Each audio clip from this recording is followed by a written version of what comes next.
Good? All right, I'll start here. Uh, First I want to start with the guys going out. Bogey, DeAndre, and David Roddy.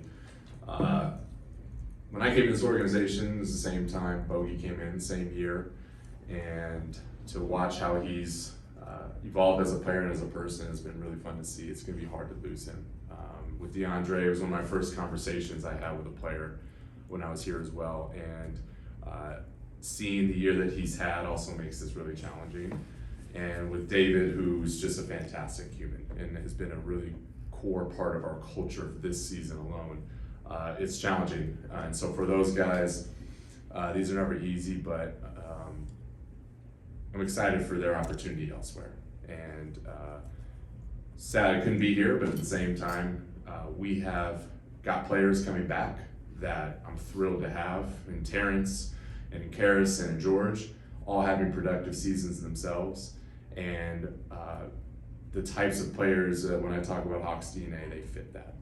And so to get them here, as well as what I believe are valuable assets for our continued team building, is a part of why we did what we did and why I'm sitting here in front of you today. But want to wish those guys that were here well and nothing but the best, but excited about the guys coming in and the opportunities that we're going to have to continue to build here in Atlanta. So I think with that, I'll open it up to anything you all may have.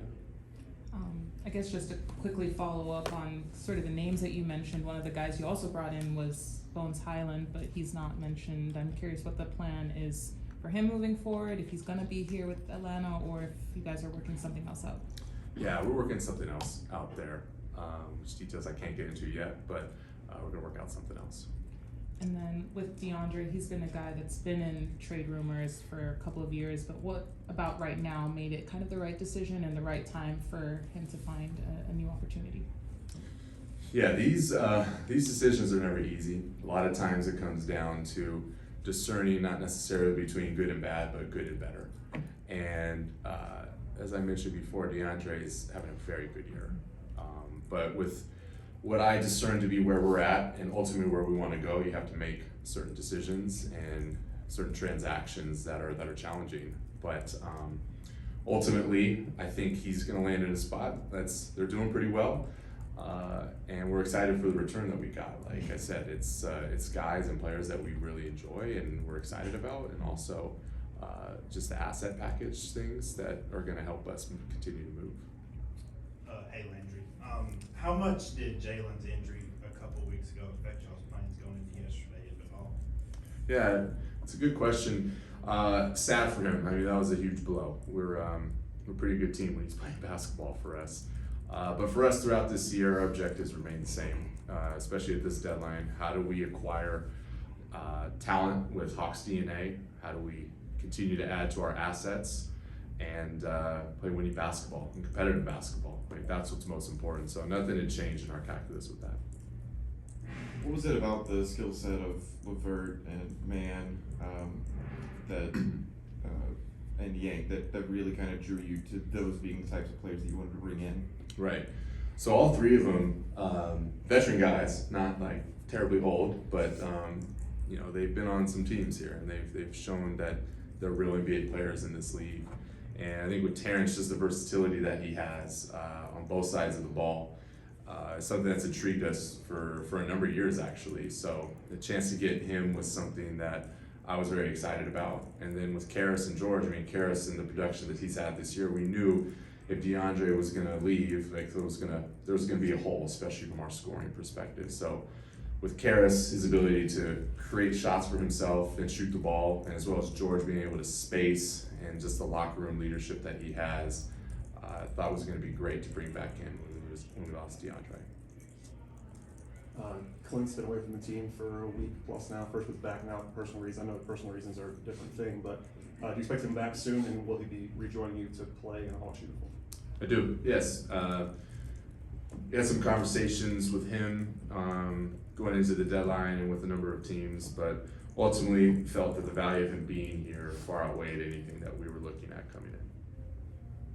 Landry, Bogey had a really strong season last year, but this year he didn't seem to ever really be able to get going.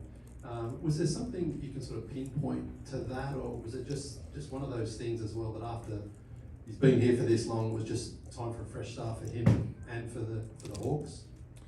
Yeah, I mean, part of the player journey, frankly. You have ups, you have downs, and you know, for him, he's been great while he's been here with us, regardless of how in a vacuum this year it's looked. And so the impact that he's had, I mean, we will feel that for sure. But I think it's just part of the journey. You know, nobody's perfect, and having been a player, like, I can definitely attest to that. There were reports that there was interest from the Spurs in regard to Trae Young, so I didn't know if you could talk about if any of that was true. And also, after the trades that you made, do you believe that this team is set and able to make a playoff run with the guys that you have now? So yeah, any rumors or speculation I won't comment on. But as far as what's within our grasp, the message has continuously been compete. And that goes beyond wins and losses. If we compete every day, every possession, and we show up, the end results will take care of themselves. Sorry to go back to Bones, but just curious if there's something that you guys are able to work out with him and it opens up a roster spot. Does that lead to an opportunity for one of the two-way guys like Dom or Daquan or Keaton to be promoted, or do you look at College Park and see what's going on there? Yeah, we'll see what it ultimately looks like with Bones and in that roster spot. But our two-way guys have been very good, and that's a huge nod to our development. And College Park, I think Steve and his staff have done a terrific job.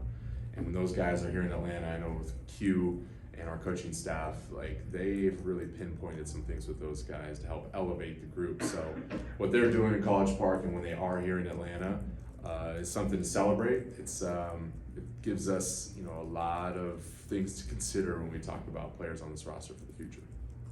Did you guys have to kind of change focus almost from, you know, a month ago with JJ still healthy, you guys were like a game and a half out of the fourth seed competing, and then JJ gets hurt, you guys go on this kind of losing streak and maybe not as much buyers as you thought at the deadline. Did you have a plan maybe a month ago that was a little different than what happened, and did you have to kind of alter or audible?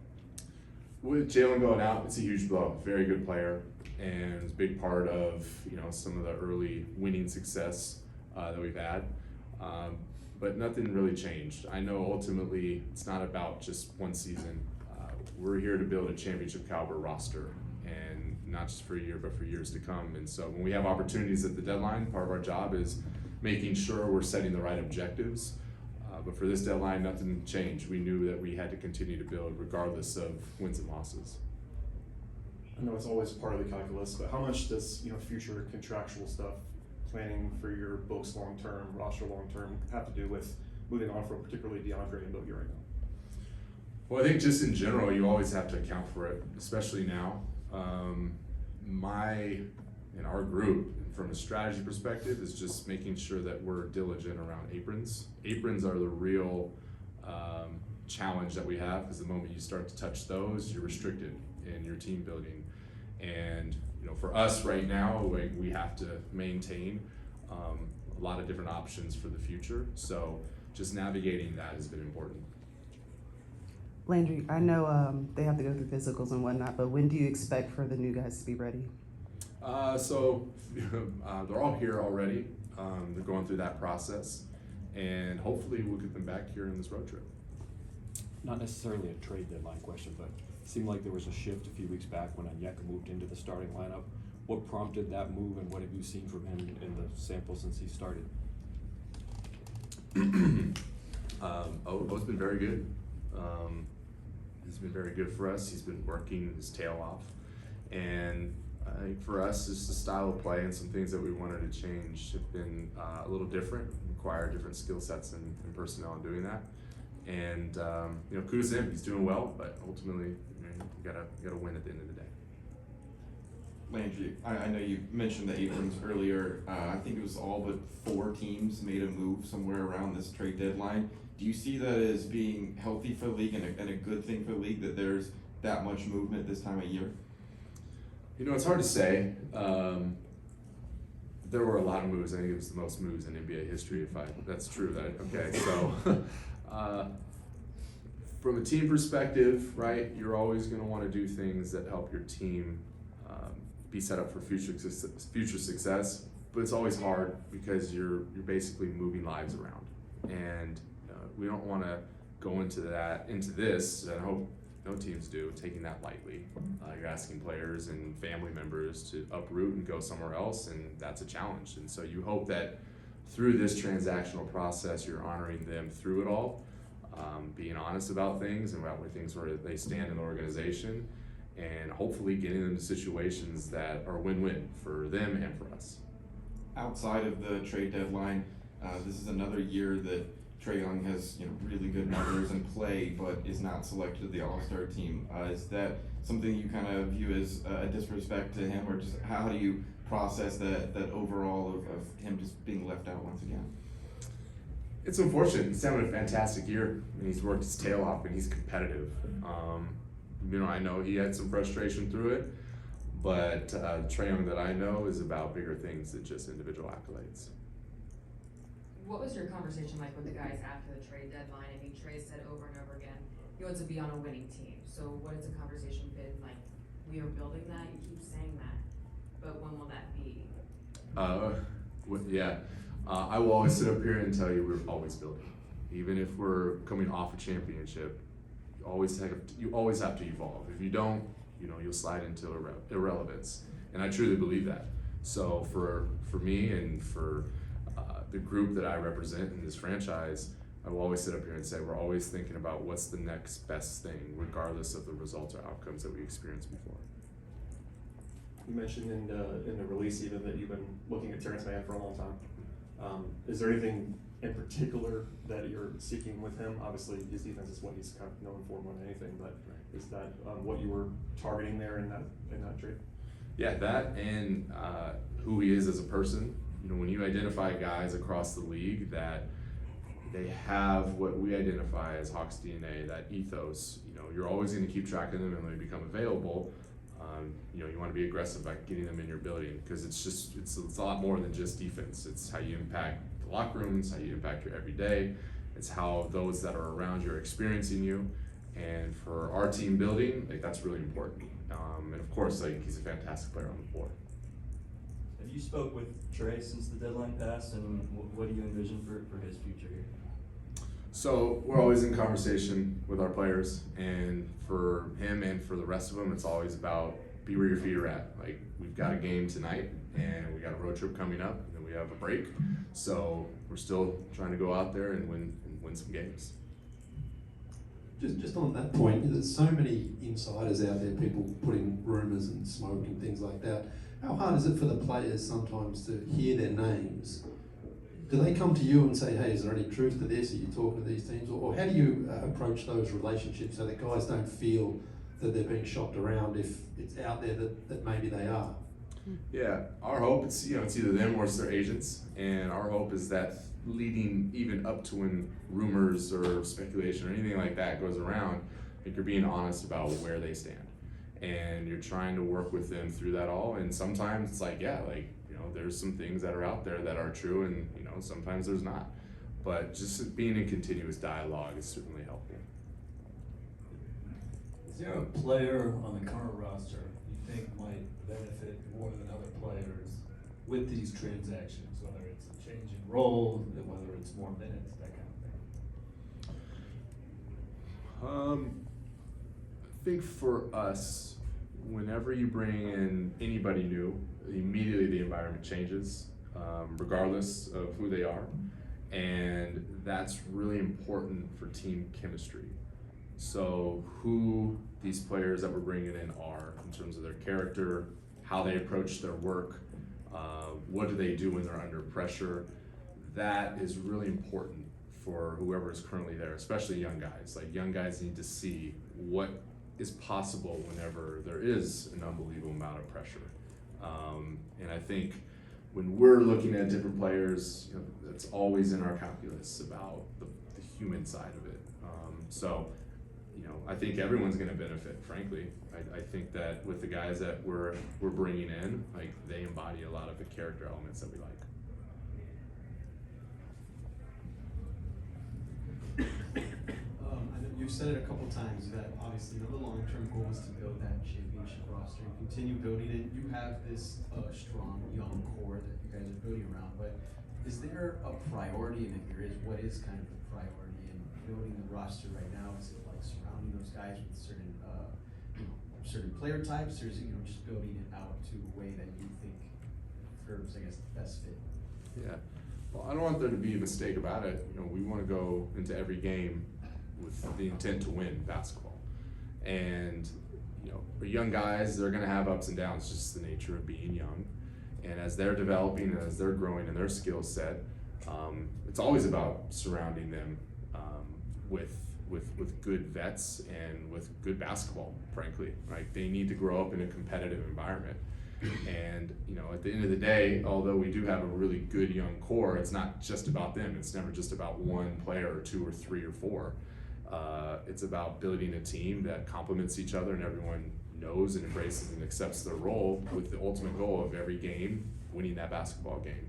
Sometimes you do, sometimes you don't. If you do, great, what did you learn? If you don't, great, what did you learn? It's part of the evolving process. That's the mindset. Hey Landry, I hear you, we hear you talking about things like Hawks DNA and character elements. I can guess why you would want to bring in people of that caliber, but in your words, why is that so important to bring in those kind of people into this specific organization? This business is hard, and there's a lot of things that you can move the needle on, and there's a lot of things that it's really hard to move the needle on.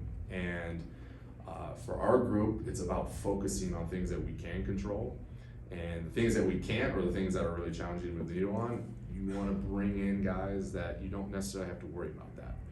And I think for us, if where we want to get to is to sit here and say we're championship caliber, it's going to embody a lot of the elements of the characteristics that I've mentioned, right? Like, you're going to have to compete, you're going to have to work, you got to have a growth mindset, there's a grittiness that you're going to have, and a level of humility to understand that when things don't go your way, or you're in a role that you may not like or enjoy, can you embrace that? Because it's bigger than just you. And if you can find guys that buy into that, when we go through slumps like that we have, that makes it not easier, but you look across the table or you look across the locker room and you say, like, not only can I win with that guy, but I can lose with them too. That's really important for us. And every season's gonna have ups and downs, and so I wanna make sure that we're building out a team that, regardless of highs and lows, like, they still stay together. Because when it starts to go like this, championship caliber goes out the window. Not a trade deadline question, but coaches always talked about progress not being linear or development not being linear. I'm curious what you've seen from Zachary this season that's pleased you, that you want him to continue working on, and just how that development has been unfolding for him. Yeah, I would 100% agree with Coach on that one, and we're totally aligned there. It is never linear. A lot of times it almost looks like you're going backwards, but for Zach in particular, I keep coming back to 19.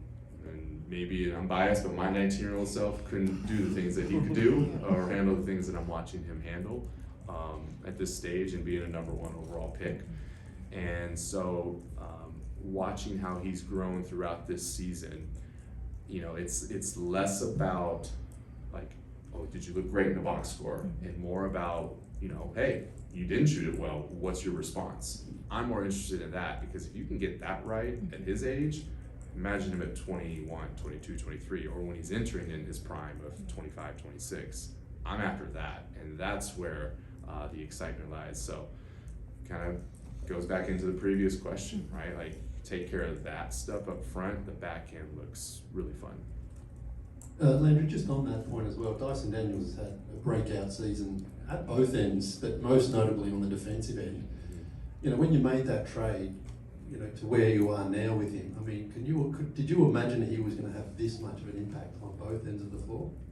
Well, you're always hopeful. You never know when it occurs and when players just blossom, but you're always hopeful. But what he's doing are things that you can identify in others only so far, right? Because context matters. And with Dyson and how he's grown throughout this season, I mean, it's really fun to watch. But if you see him on the day-to-day and you watch how he approaches his craft, he loves his craft. Like, And I say that all the time, like, Hawks players and staff members, we love our craft. So to see it out there, it's not a surprise once you get to know him and watch how he operates day in and day out. You couldn't really see that before because I didn't work in New Orleans. I wasn't with him at that point.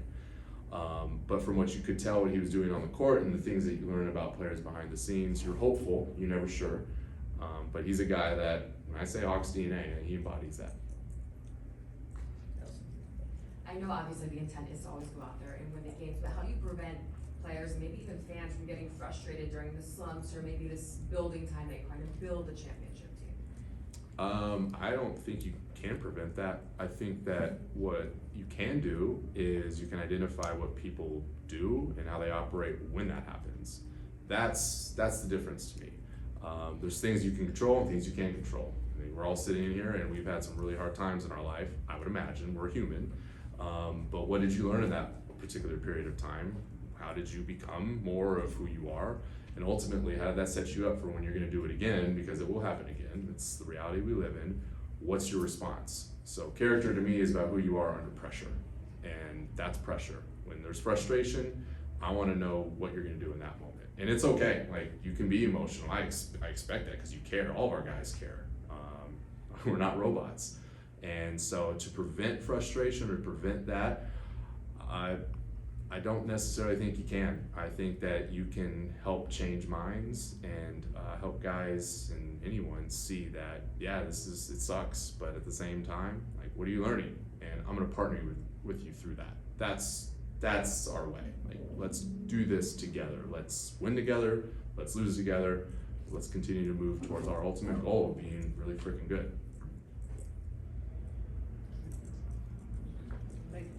All right. Thanks, Landry. Thanks, everyone.